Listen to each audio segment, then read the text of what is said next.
everybody.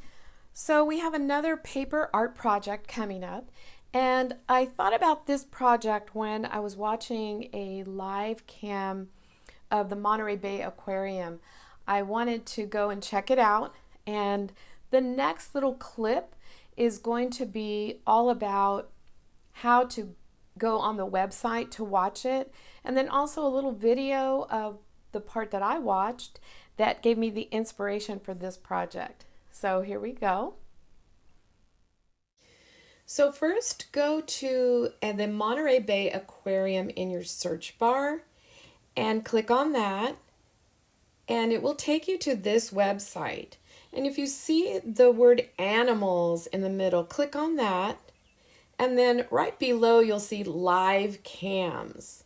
If you tap that, then you're going to see a lot of cams that you can watch. You can watch penguins, you can watch coral reef, you can watch the sharks or jellies. We're going to watch the kelp forest cam today.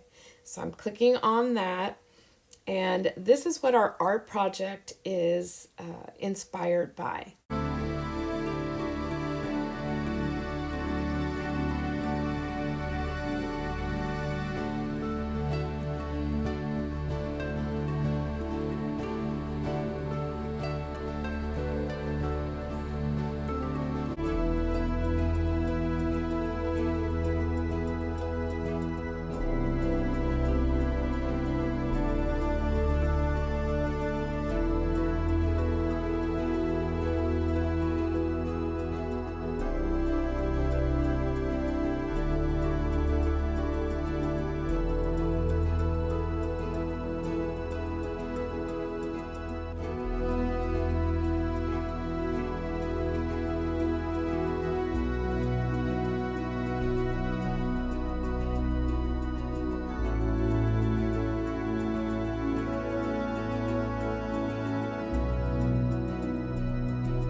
So notice all the colors of the fish. There's some bright colors.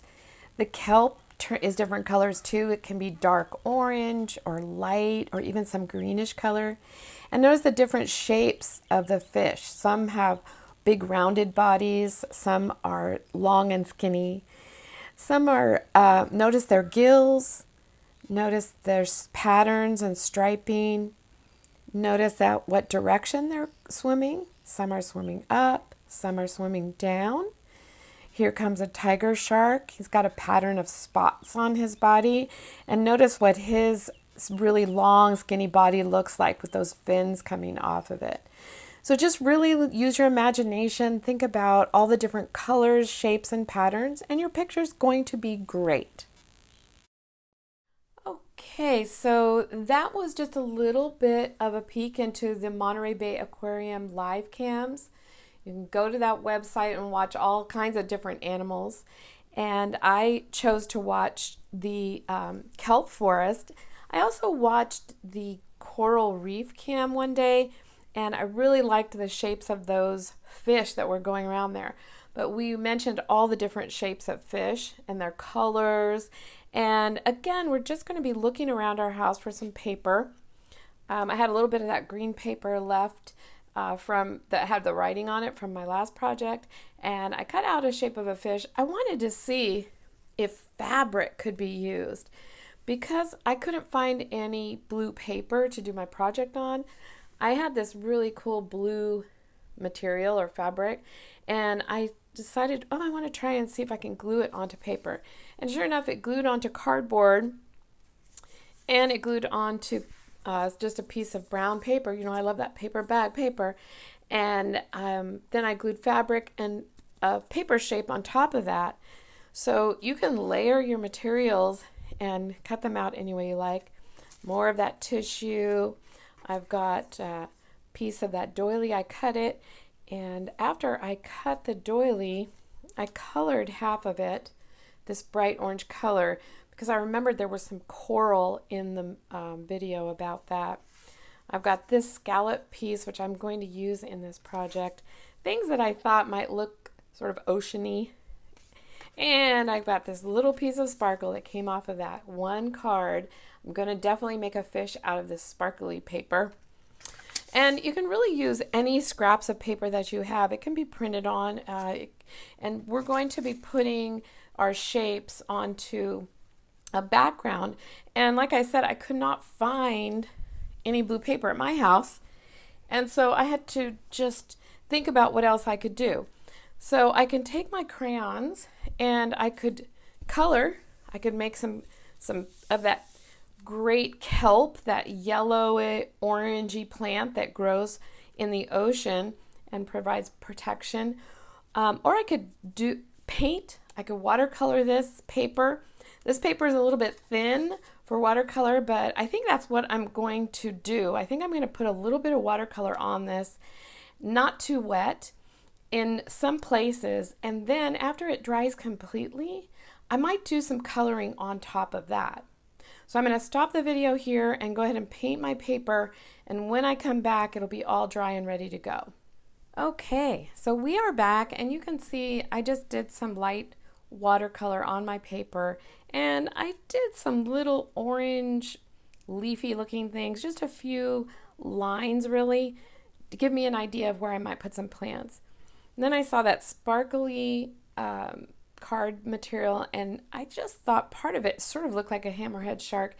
Maybe it doesn't look like that to you, but this one's mine, and so anything that you do is just going to be pleasing for you. You don't have to do anything that I do. But I just thought that piece of paper, the markings just sort of look like a hammerhead shark, and so I continued to cut it out into a shape as if it's swimming away. And then I started playing around with some of the other materials that I had. I colored this with just an orange marker, but I put it onto a piece of paper first because, of course, the color is going to go through the holes. And so that actually ended up kind of cool also, which I might use later for another part of this picture. But I thought, oh, I want to put this somewhere because it represents the coral reef, which if you didn't watch the coral reef, that one's a really good one too. Then remember this blue fabric I had that sort of looked like water. I thought I would put it in the corner. Bright, colorful things make it seem like it's closer. So this would be in front of most of everything. I cut out a little round fish shape. And you remember the fish had different shapes. And so some of them were long and had narrow bodies. Maybe they had short tails, maybe they didn't. Some of them had rounder bodies. And this one I just made with a little tail. That's the way I wanted him. Some of them were small. They swam really fast to get out of the way. And of course I did not make a tiger shark, which was pretty cool in the video. But remember this piece of paper that I had? I have this big piece of paper, and I just decided to cut off some pink bubbles because I thought it would be fun. And you can really do anything that you want to as far as cutting fish shapes. You can make some that are big and wide, like the ones in the video. Make some colorful. I had that striped tissue paper, and so I cut this shape out of the striped tissue paper, and it also gave the fish its little stripes. I only had a little piece left, so that guy is going out of the picture. And you notice when you watch the video that the fish do go out of the picture because they're swimming around. And I still really like this. I might or might not use it, but I'm going to cut it out because it's just so cool. And I'm going to make a hole in it. I don't know if you've ever had a fish in a fish tank but sometimes they like to swim and hide in places. This kind of looks like some rocks. Maybe this little guy is trying to be protected under those rocks, or maybe he's just swimming out from behind them. There we go. He is running for cover, and I could put as many fish as I want using any of the papers that I wanted.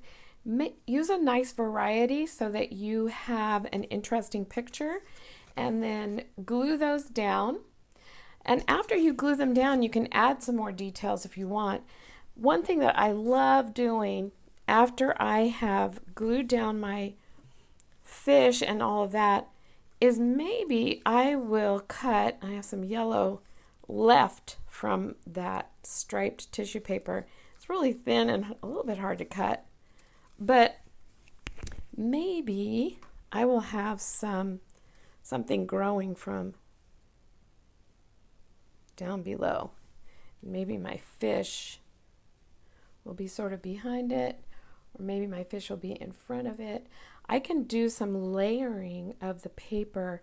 I can make that fish look like it's in front, or I can make it look like part of it is in back of that little plant that I made there. I could continue to layer other kinds of papers to make the plants in this picture, which would be also fun because then I could use a lot of different kinds of paper that didn't really fit for fish, but maybe they will fit for something else. So you really use your imagination, really get creative, make a lot. This guy is definitely going to get some work from me because I remember those fish in the video, and one of them I loved had stripes and spots on it and had a really cool tail and it had that big mouth on it. So I think I'm going to really color on this piece of paper before I glue it all down. But this is going to be your paper Monterey Bay Aquarium kelp forest picture. So enjoy doing that and really get creative, and you could always go back to it and keep adding to it as you find some interesting piece of paper, and have fun. And I'll see you next time. Okay, so I have worked on my Monterey Bay Aquarium picture, and I added a lot of plants, some more fish. Don't have too many details on my blue fish, but I knew I wanted to have an angelfish shape in there with glitter on it. And I just found this sort of interesting paper that I cut out. And you'll notice that these are kind of curly, and just to show you what I did, I just cut some strips down the sides of this skinny paper. You can see where the cuts are.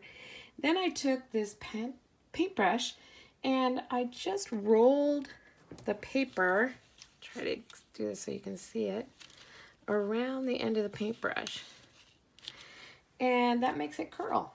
And so then that's how I got the little curlies to stick out, and I glued those down. So enjoy your Monterey Bay Aquarium picture. Really use your imagination. Work on it for quite a while. I spent a lot of time on mine, and I'm really happy with it. So I will see you next time.